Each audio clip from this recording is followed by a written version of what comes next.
ये बात तिलकपुर राज्य के एक गांव खजुरिया की है, जहां दो सौतेले भाई मंगतू और लालू अपने पिता लक्ष्मी और अपने बच्चों के साथ रहा करते थे।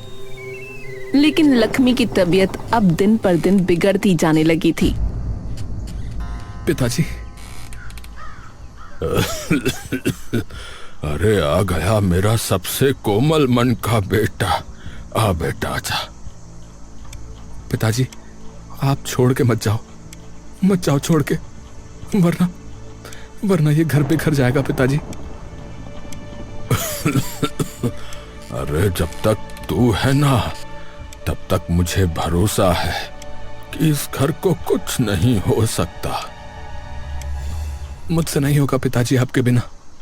हमारी दुकान, ये घर और भैया का तो आपको पता ही है। अरे बेशक रिश्ते में मैं तेरा ताऊ लगता हूं, पर तेरे पिता को मैंने पता है क्या बोला था जब वो जाने वाला था। क्या बोला था? कि तू इसकी चिंता बिल्कुल मत कर, इसे मैं अपने बेटे की तरह ही पालूंगा। तो मैं भली भांति जानता हूं कि तुझे अब मेरी जरूरत नहीं है। तुम दोनों भाई मिलके अपने आप सब संभाल लोगे। और बात रही तेरे बड़े भाई की, तो उसे मैं अपने आप समझा लूंगा। अब तू बेफिक्र हो जा, और एक बार उसे भी अंदर भेज दे। जी। लालू चुपचाप कमरे से बाहर चला जाता है। भैया पिताजी बुला रहे हैं। मंगतू लालू को बिना कुछ कहे नजरअंदाज करके चला जाता है। अरे मंगलू बैठ।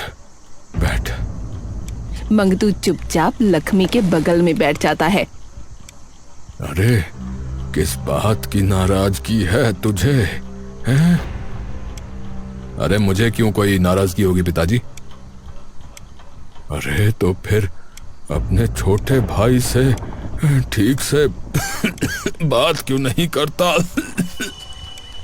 मंगतू एकदम गुस्से में खड़ा हो जाता है। अरे वो मेरा छोटा भाई नहीं है और नहीं हो सकता पिताजी।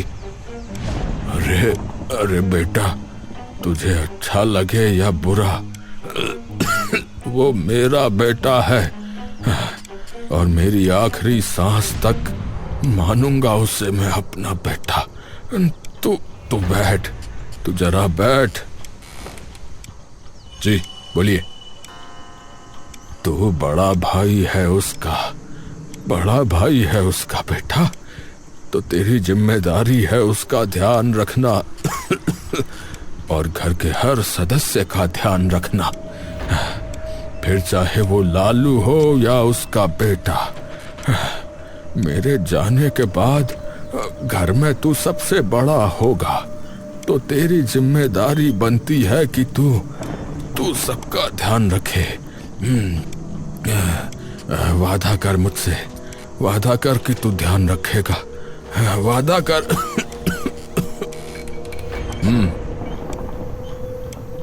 मंगतू बस एक बेमन से हामी भर के बिना कुछ कहे वहां से निकलकर सीधा अपने कमरे में चला जाता है, जहां उसकी बीवी और बेटा बैठे होते हैं। मंगतू गुस्से से तमतमाता हुआ कमरे में आता है। चंदन बाहर जा। चंदन अपने पिता का चेहरा देखकर डर जाता है और बिना कुछ कहे बाहर निकल जाता है। क्या हो गया? अब इतने गुस्से में क्यों लग रहे हो? मंगतू खून भरी निगाहों से जूही की ओर देखता है। क्या हुआ है? अरे पिताजी ने मुझे बुलाया, पता है क्या कहने के लिए? क्या? अरे यही कहने के लिए कि अपने छोटे भाई का ध्यान रखना। घर में सबसे बड़ा तू है, तो सबका ध्यान रखना तेरी जिम्मेदारी है, ये कहने के लिए।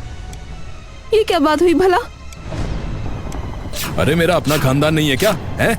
उसको ना देखूं, उसे और उसके बेटे को पाल लूं?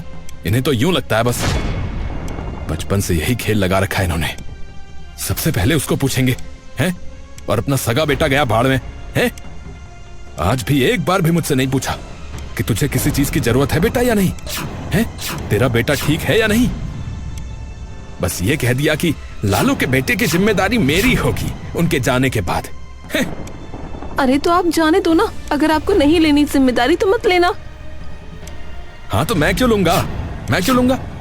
बेवकूफ थोड़े ही हूं अपने बाप की तरह कि दूसरे के बच्चों का ठेका अपने सिर पे ले लूं। जाए भाड़ में वो कहीं भी। गांव के नीम के पेड़ के नीचे सुंदर और चंदन बैठे बात कर रहे होते हैं। पिताजी तो बिल्कुल भड़के हुए थे आज जब कमरे में आए।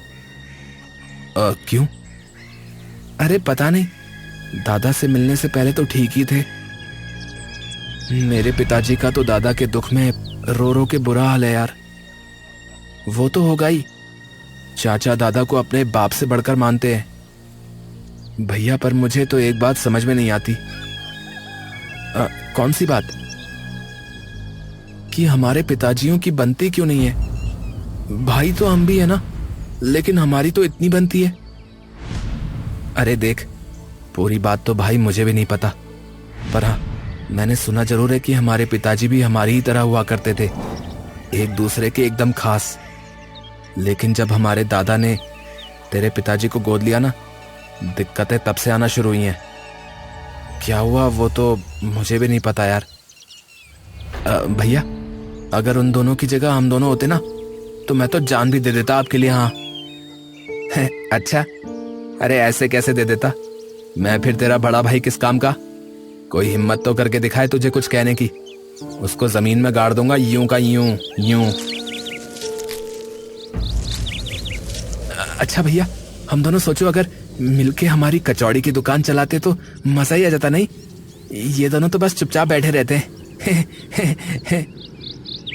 सुंदर और चंदन हंसने लगते हैं। तभी मंगतू वहां आ जाता है।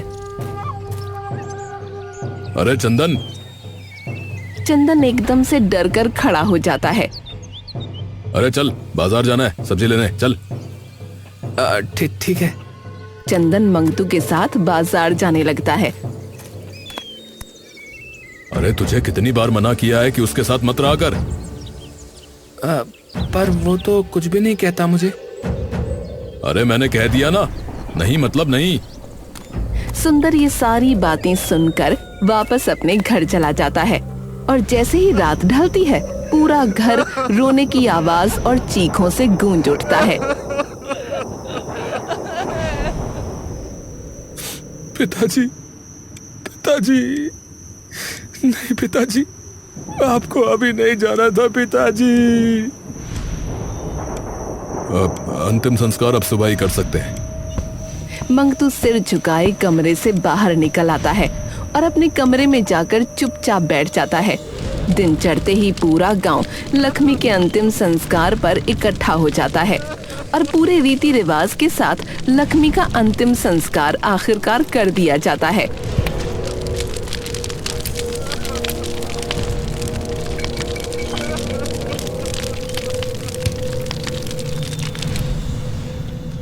हाँ तो अब क्या करना है तुझे? लालू चौंक कर मंगतू को देखता है।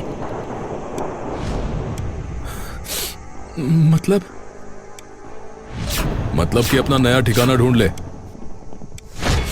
क्या क्या मतलब भैया? अरे मतलब ये कि अब तो इस घर में नहीं रह सकता। और कितना साफ बोलूं? और ना अब कचौड़ी की दुकान तेरी है, समझा? अपना बोरिया बिस्तरा बांध और निकल यहां से। अरे ये आप क्या कह रहे हो भैया? ये घर, ये दुकान मेरी भी तो है, खुद पिताजी ने मुझसे कहा था। अरे उनको सर पर चढ़ाने का शौक था, मुझे नहीं है, समझा?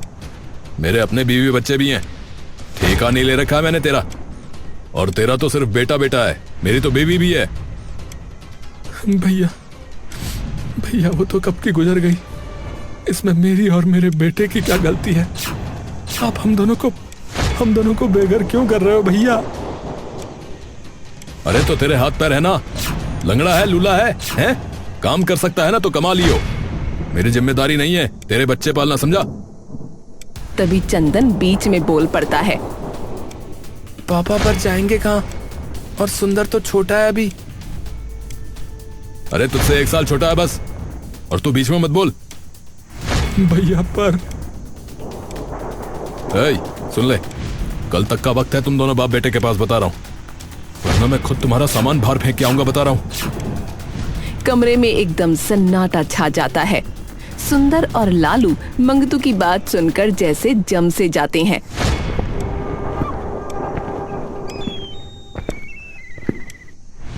पिताजी, अब क्या होगा पिताजी? चाचा, आप लोग सच में चले जाओगे क्या? तभी अंदर से मंगतू की आवाज आती है। चंदन, अरे ओ चंदन, अंदर आ। बेटा, बेटा तू अंदर जा बेटा, वरना वो और भड़क जाएंगे। चंदन मजबूरी से सुंदर की ओर देखता रहता है और फिर वापस अंदर चला जाता है। अब अरे जाना तो पड़ेगा बेटा, और कोई चारा नहीं है, कोई चारा नहीं है।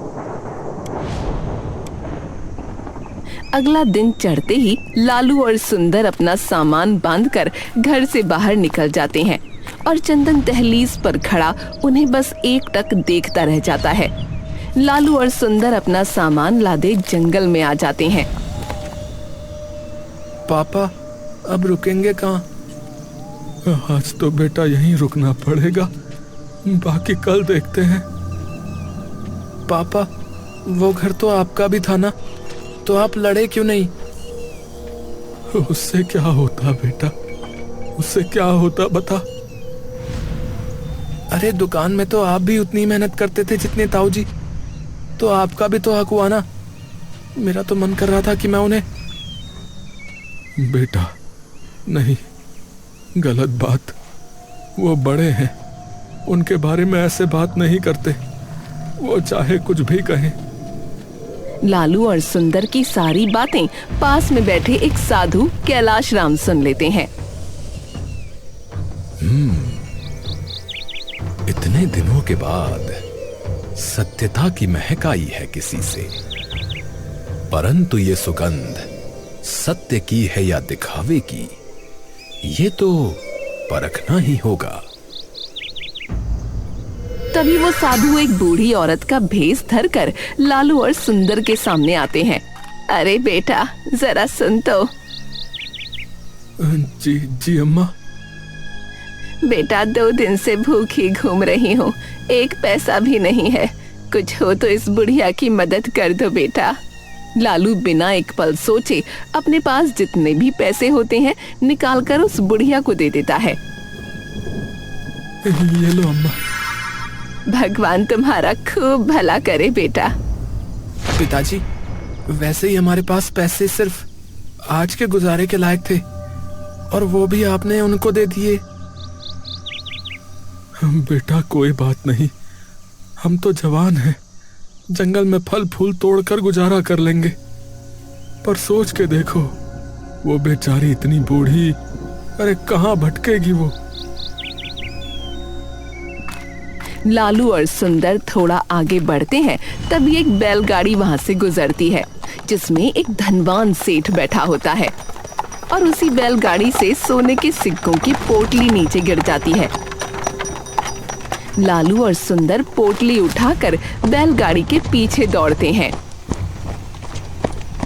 अरे सेठ जी, सेठ जी, अरे सेठ जी, सेठ जी। हाँ, क्या हुआ? अरे सेठ जी, आपकी पोटली गिर गई थी। अरे वाह भाई, तुम तो बड़े ही ईमानदार हो, परंतु जंगल में इतने सामान के साथ क्या कर रहे हो? लालू हिचककर सारी बात बता देता है। अगर तुम चाहो तो मैं तुम्हें वहीं पक्का घर और दुकान दिलवा सकता हूँ। तुम्हारा भाई कुछ नहीं कर पाएगा, मेरी बहुत तगड़े लोगों से जान पहचान है। लालू और सुंदर एक दूसरे की ओर देखते हैं। नहीं नहीं सेठ जी, वो मेरे बड़े भाई हैं, मैं कभी उनके साथ ऐसा नहीं करूंगा। तभी सेठ अचानक उसी साधु में बदल जाता है। बैलगाड़ी और पोटली भी गायब हो जाती हैं।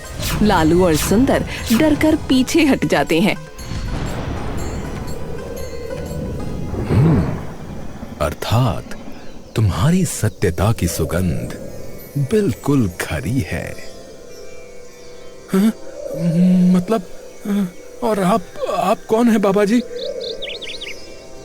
मैं वो हूं जो विपत्ति में फंसे लोगों को राह दिखाता है। तुम्हारे मन की सच्चाई और कोमलता ने मुझे अत्यंत प्रसन्न किया है पुत्र। इसलिए तुम्हें मैं एक भेंट देना चाहता हूं। साधु अपने झोले से एक बड़ी सी पुड़िया निकाल कर उन्हें दे देता है। ये एक बहुत ही खास सामग्री है जो तुम्हारे बड़े काम आएगी। इसकी मात्र 2 चुटकी और फिर कमाल देखना। हाँ, कैसी सामग्री है ये बाबा? वो तुम्हें स्वयं पता चल जाएगा। अब जाओ वापस अपने गांव। वहीं तुम्हें अपने प्रश्नों के उत्तर मिलेंगे। तुम्हारा कल्याण हो।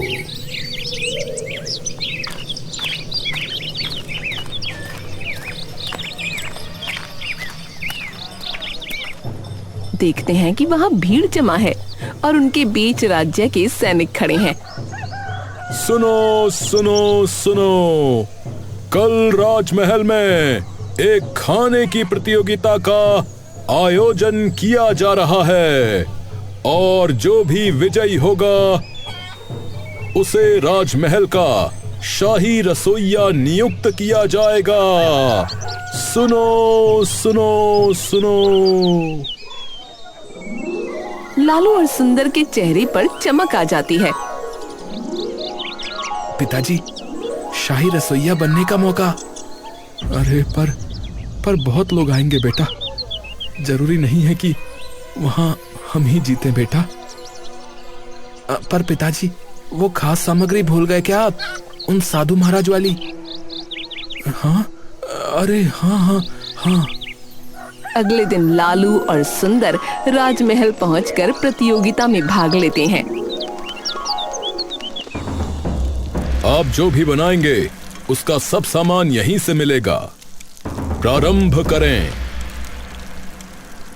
क्या बनाएंगे पिताजी? अरे वही जो हमारा कर्म है बेटा, कचौरी और क्या। हाँ पिताजी। दोनों जल्दी से कचौरी बनाना शुरू करते हैं। लालू थोड़ी सी खास सामग्री डाल देता है। ये आखिरी दावेदार है महाराज। क्या लेके आए हो तुम महाराज के लिए? हमने महाराज के लिए खास कचौरी बनाई है। प्रस्तुत की जाए। सैनिक थाल लाता है। महाराज एक कचौरी खाकर जैसे झूम उठते हैं। क्या हुआ महाराज? मंत्री जी, ये तो ऐसा लगता है जैसे किसी ने स्वर्ग से कोई पकवान लाकर मेरी जिह्वा पर रख दिया हो। बिना किसी देर के इनको ही विजयी घोषित किया जाता है। जो आज्ञा महाराज। तो आपको अभी से शाही रसोइया नियुक्त किया जाता है। सुंदर और लालू खुशी से उछल पड़ते हैं। क्या? अरे आपका बहुत बहुत धन्यवाद महाराज, बहुत बहुत धन्यवाद। लालू और सुंदर एक दूसरे के गले लग जाते हैं। अगले दिन से ही शाही बावर्ची की पूरी जिम्मेदारी लालू और सुंदर पर आ जाती है।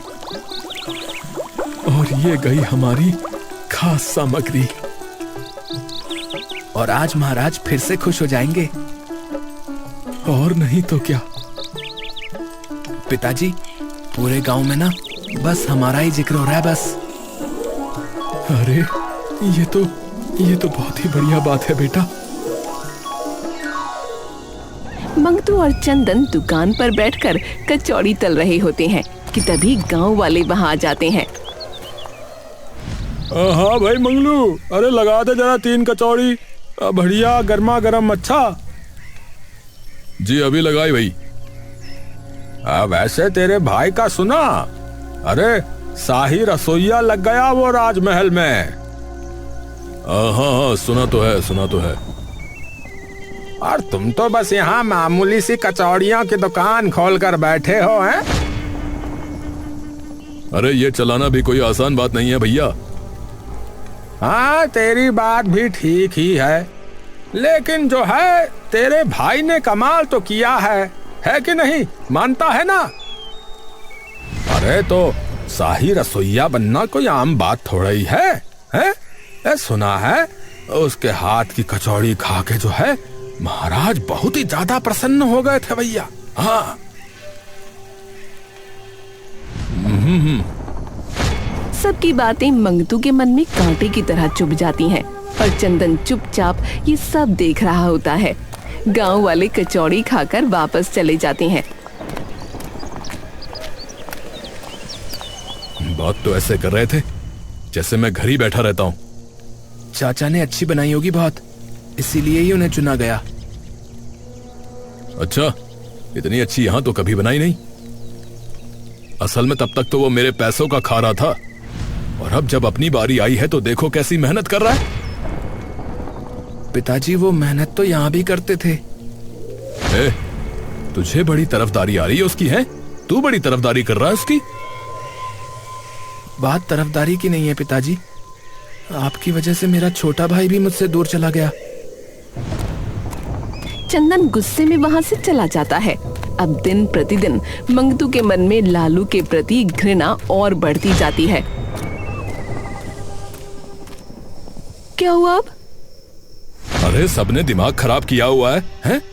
दुकान पर जिसे भी देखो उस लालू और उसके बेटे की ही बात करता रहता है। अरे उनके जाने के बाद भी आप क्यों परेशान हो रहे हो? सो जाओ ना आराम से। मंगतू चुपचाप बिस्तर पर लेट जाता है, लेकिन पूरी रात उसे नींद नहीं आती। उसके कानों में बस गांव वालों की बात ही गूंजती रहती है। आधी रात हो जाती है, उसकी बेचैनी इतनी बढ़ जाती है कि वो उठकर बाहर चला जाता है। तभी चंदन उसे देख लेता है। अरे ये कहाँ जा रहे हैं? चंदन भी उसके पीछे चल पड़ता है। नींद नहीं आ रही, थोड़ी देर बाहर घूम लेता हूँ जरा। मंगतू थोड़ा आगे पहुँचता है कि उसकी नजर धतूरे के पौधे पर पड़ती है। वो इधर उधर देखता है, उस पौधे से एक फूल तोड़ता है और फिर वापस अपने घर की ओर चल देता है। ये सब चंदन दूर से देख रहा था। मंगतू अगला दिन चढ़ते ही अपने मुंह पर एक कंबल डालकर राजमहल की ओर चल पड़ता है और जाकर राजमहल के पास के जंगल वाले हिस्से में एक पेड़ के पीछे खड़ा हो जाता है। हाँ, यहाँ से सब साफ दिखेगा कि कौन रसोई में आता जाता है। हाँ।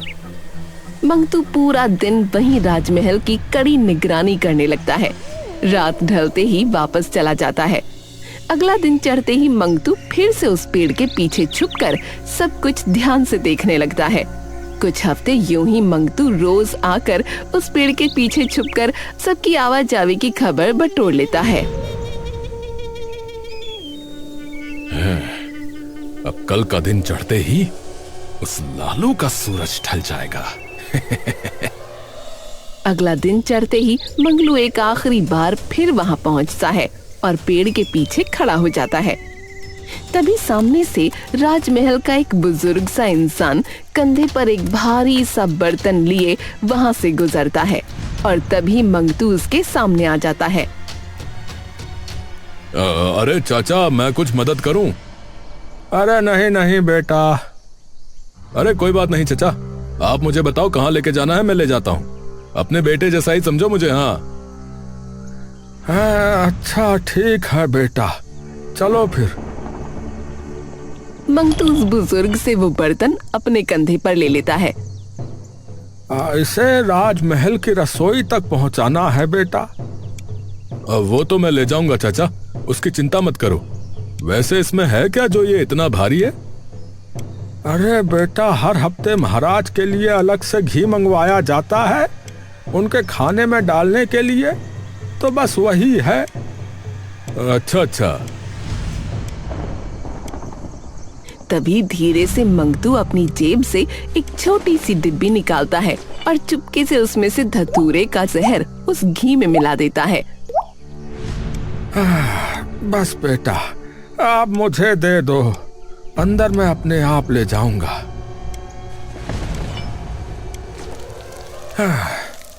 ये रहा महाराज का खास घी, संभालो भैया। ठीक है भोला काका। कुछ ही देर में उस घी में खाना तैयार कर लालू महाराज के कक्ष में भिजवा देता है और महाराज जैसे ही खाने के कुछ निवाले खाते हैं, उन्हें एकदम से जोर जोर से खांसी आनी शुरू हो जाती है।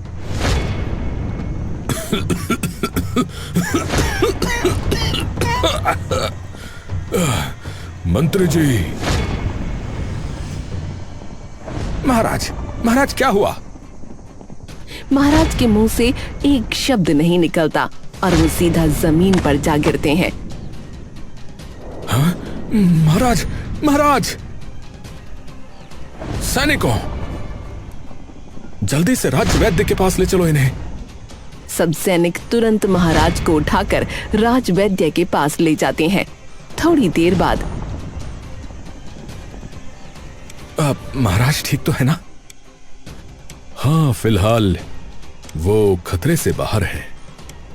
पर हुआ क्या था उन्हें वैद्य जी? उन्हें किसी ने विष दिया है। ये तो अच्छी बात है कि विष अधिक मात्रा में नहीं था, वरना इनके प्राणों का भी संकट हो सकता था। उन्होंने कुछ खाया या पिया था? वो भोजन कर रहे थे तभी ये सब हुआ? हाँ, तो हो सकता है कि उसी में विष मिलाया गया हो। सैनिकों, उन दोनों रसोइयों को बंदी बना लो। महाराज जैसे ही स्वस्थ होंगे, उन्हें महाराज के सम्मुख प्रस्तुत किया जाएगा और वहीं महाराज उन्हें उनके कर्मों का दंड देंगे। मंगतू आराम से अपने घर पर बैठा होता है कि तभी चंदन वहां जाता है। पिताजी, आपने क्या किया है चाचा के साथ? क्या? छुपाइए मत पिताजी, पूरे गांव में बात फैल चुकी है कि चाचा ने महाराज के खाने में विष डाल दिया था और मुझे पता है कि उन्होंने नहीं, यह आपने डाला है, क्योंकि मैंने आपको देखा था उस रात वो धतूरे का फूल तोड़ते हुए। अरे अरे, क्या तू कुछ भी बोले जा रहा है? मैं क्यों करूंगा? पिताजी, उनके साथ साथ सुंदर को भी फांसी की सजा हो जाएगी। अरे भाई हैं वो आपके। अरे कुछ नहीं है वो मेरा। ठीक है, आप कुछ नहीं करेंगे तो मैं खुद कर लूंगा। ये बात मेरे छोटे भाई की जान की है, तो उसके लिए कुछ भी कर लूंगा। उसी दिन सुंदर और लालू को बेड़ियों में बांधकर महाराज के सामने पेश कर दिया जाता है। महाराज, महाराज, मेरी बात का विश्वास करें, हम ऐसा भला क्यों करेंगे? तुम दोनों के अलावा वहां और कोई नहीं होता। महाराज, ये सब इन्हीं का कार्य है। ये अवश्य किसी दुश्मन राज्य से आए हैं भेष बदलकर। आप इन्हें इनके अपराध का दंड दें महाराज। तिलकपुर राज्य के महाराज पर जानलेवा आक्रमण करने के जुर्म में आप दोनों को फांसी का दंड दिया जाता है। सैनिक तुरंत उन्हें फांसी के लिए ले जाने लगते हैं कि तभी चंदन वहां आ जाता है। महाराज, इसके दोषी ये नहीं बल्कि मैं हूं। मैं ही वो हूं जिसने आपके खाने में विष मिलाया था। क्या? जी महाराज। भैया आप। अच्छा, अगर तुमने विष मिलाया था तो फिर तुम ये भी बता सकते हो कि वो कौन सा विष था?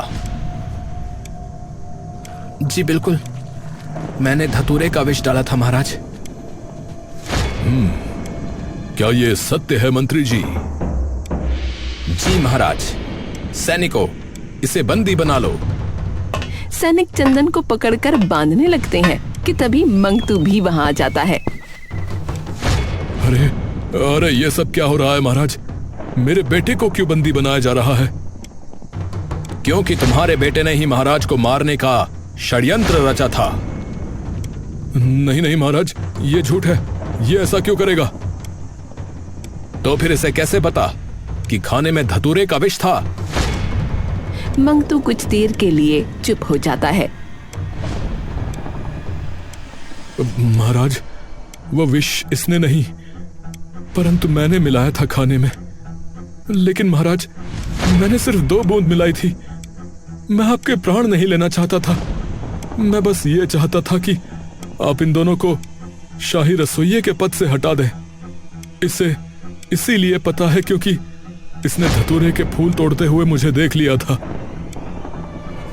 ये सब क्या चल रहा है? आखिरकार ये षड्यंत्र है किसका?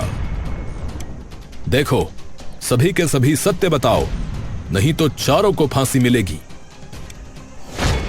महाराज, मैंने ही वो विष आपके घी में मिलाया था, जो कि अलग से आपके लिए आता है। आप चाहे तो उन वृद्ध व्यक्ति से भी पूछ सकते हैं जो आपका घी लेकर आते हैं। हाँ, कौन है वो? भोला काका, वही लेकर आते हैं हर हफ्ते। उन्हें प्रस्तुत किया जाए मंत्री जी। कुछ देर में भोला को महाराज के सामने पेश कर दिया जाता है। भोला जी, इस व्यक्ति को ध्यान से देखिए। क्या आपने इन्हें पहले कहीं देखा है? भोला ध्यान से मंगतू की ओर देखता है। जी मंत्री जी, इस नौजवान ने कुछ दिनों पहले मेरी सहायता करी थी। महाराज के खास घी को राजमहल तक ले जाने में। सब लोग ये सुनते ही चौंक जाते हैं। सैनिकों, इन सब को छोड़ दो और इसके पिता को बंदी बना लो। सैनिक मंगतू को पकड़ लेते हैं। तभी लालू दौड़कर महाराज के पैरों में गिरता है। महाराज, महाराज, मेरे भाई को क्षमा कर दीजिए महाराज। दया कीजिए महाराज। उनके बिना उनकी पत्नी और बेटे का क्या होगा महाराज? कृपया उन्हें क्षमा कर दीजिए महाराज। ये देखकर मंगतू की आंखों से आंसू बहने लगते हैं। लालू। लालू पलटकर मंगतू की ओर देखता है। इधर आ। पिताजी ठीक कहते थे रे, तेरा मन मंदिर के घाट की तरह पावन है। मैंने तेरे साथ इतना बुरा व्यवहार किया और तू आज भी मेरा इतना सम्मान कर रहा है। अरे आप भाई हो मेरे भैया। मंगतू लालू को सीने से लगा लेता है। मेरे परिवार का ध्यान रखना, ऐसा व्यक्ति बनना जैसे हमारे पिता थे, मेरे जैसा नहीं। इन्हें फिलहाल काल कोठरी में डाल दिया जाए और कल इन्हें फांसी दी जाएगी। महाराज, महाराज दया करें महाराज। महाराज क्षमा कर दे मेरे भाई को महाराज। यह अपराध तो अवश्य ही दंडनीय है, परंतु एक भूल तो भगवान भी क्षमा कर देते हैं। परंतु दंड आपको फिर भी मिलेगा। मैं तिलकपुर का महाराज आपको कारावास का दंड सुनाता हूं। लालू मंगतू की ओर देखता है। भूल करी है भाई तो दंड तो मिलेगा ही, परंतु मुझे चिंता बिल्कुल नहीं है, क्योंकि तू है ना हमारे पिता का श्रवण कुमार। दोनों भाई एक दूसरे के गले लग जाते हैं।